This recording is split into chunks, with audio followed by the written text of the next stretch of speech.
हरे Krishna Bhagavad Gita chapter 3 श्लोक 36 अर्जुन उवाच अथ केन प्रयुक्तोऽयं पापं चरति पुरुषः अनिच्छनपि Varshney बलादिव्य नियोजितः।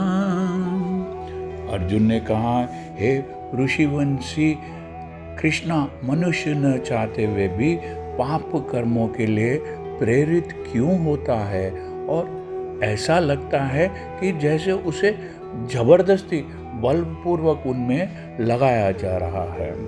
Arjuna asked, O descendant of Vrishni, Krishna, why is that even if one doesn't want to but still is attracted to sinful activities? It sometimes seems that he is forcefully pushed to do such sinful activities.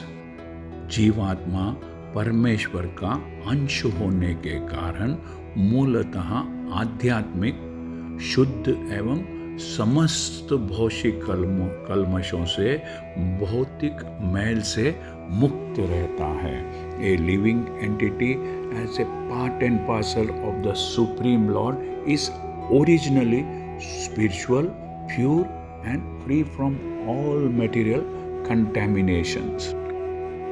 इसके फलस्वरूप स्वभाव से वह भौतिक जगत के पापों में प्रवृत्त नहीं होता है।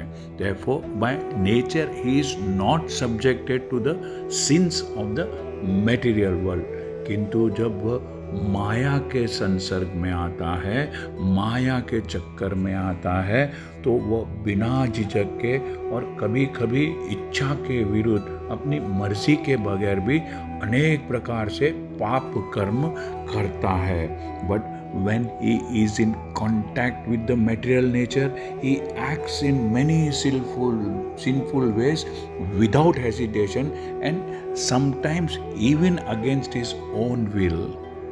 इसलिए कृष्ण से अर्जुन का यह प्रश्न अत्यंत महत्वपूर्ण है कि जीवों की प्रकृति विकृत, खराब क्यों हो जाती है।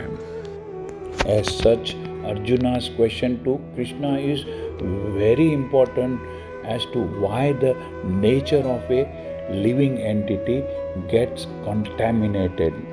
यद्यपि कभी कभी जीव कोई पाप नहीं करना चाहता, किंतु उसे ऐसा करने के लिए बाध्य होना पड़ता है। अर्थात हम देखते हैं कि कभी हमारी इच्छा नहीं होती कि इस कार्य को करना चाहिए क्योंकि यह कार्य गलत है, फिर भी हमारा स्वभाव हमें वह कार्य करने के लिए मजबूर करता है। अर्थात हम जानते हैं कि इस कर्म को नहीं करना चाहिए, फिर भी अपने स्वभाव की वजह से हम उस कर्म को करते हैं जो शास्त्रों के खिलाफ है। Although the living entity sometimes does not want to act in a sin, but he is forced to do that activity.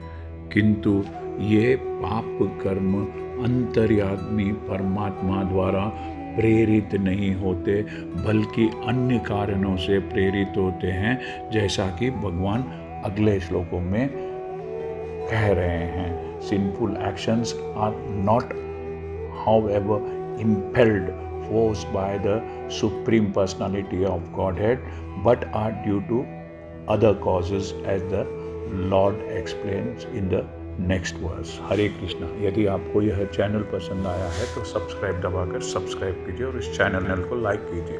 Thank you. Hare Krishna.